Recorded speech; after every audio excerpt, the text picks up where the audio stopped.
اور پھر ہوتا کیا ہے, یہ بھائی ہمارے جو سجائے تھے پھر حال میں بھی پہنچے ہوئے ہیں, دولہے کے آنے سے پہلے وہاں پر بھی تو استقبال کے لیے ہونا چاہیے, یہ دنیا کا دستور ہے. یہ انبیاء کرام میرے آقا کے باراتی تھے, بیت المقدس میں موجود تھے, سجایا اس دولہے کو اور الوداع کہا, جاؤ اے محمد عربی صلی اللہ علیہ وسلم معراج کی طرف بلند ہوتے جاؤ, اللہ نے تمہیں بلایا ہے. اور پھر پہلے ہی جا کر آسمانوں میں موجود بھی ہوئے, اس لیے کہ استقبال جو کرنا ہے میرے آقا کا, میرے آقا صلی اللہ علیہ وسلم کے استقبال کے لیے. یہاں کوئی فضل و کمال کی بات نہیں, فضل و کمال جو ہے وہ رسول اللہ کو ہی حاصل ہے. اسی لیے فرمایا کہ دم عیسیٰ ید بیضا, حسن یوسف دم عیسیٰ ید بیضا داری, آنچ خوبا ہما دارند تو تنہا داری. اے محبوب گرامی وقار, حضرت یوسف علیہ السلام حسن رکھتے ہیں, موسیٰ علیہ السلام ہاتھ کا معجزہ رکھتے ہیں, عیسیٰ علیہ السلام پھونک کا معجزہ رکھتے ہیں کہ وہ پرندوں میں, مٹی کے پرندوں میں پھونک مارے تو وہ اڑ جائیں. آنچ ہما خوباں دارند تو تنہا داری. اے رسول گرامی وقار, ان سارے نبیوں کو جو سب کمالات دیے گئے تھے وہ سارے ملا کر کے جب ایک شخص میں جمع کیے گئے تب وہ محمد عربی بنا, وہ محمد مصطفیٰ صلی اللہ علیہ وسلم بن گئے. اسی لیے اعلیٰ حضرت فاضل بریلوی فرماتے ہیں, ذات ہوئی انتخاب, وصف ہوئے لاجواب, نام ہوا مصطفیٰ, تم پہ کروڑوں درود.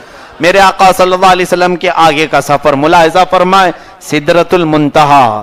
یہ کیا ہے؟ سدرہ ایک بیری کا درخت ہے, اور حضور نے فرمایا اس کا ایک ایک پتا ہاتھی کے برابر یا ہاتھی کے کان کے برابر, اور اس کی جو بیریاں ہیں وہ مٹکے اور یا کسی بڑے گھڑے کے برابر, بہت ہی خوبصورت. اس کا حسن دنیا میں بتایا نہیں جا سکتا.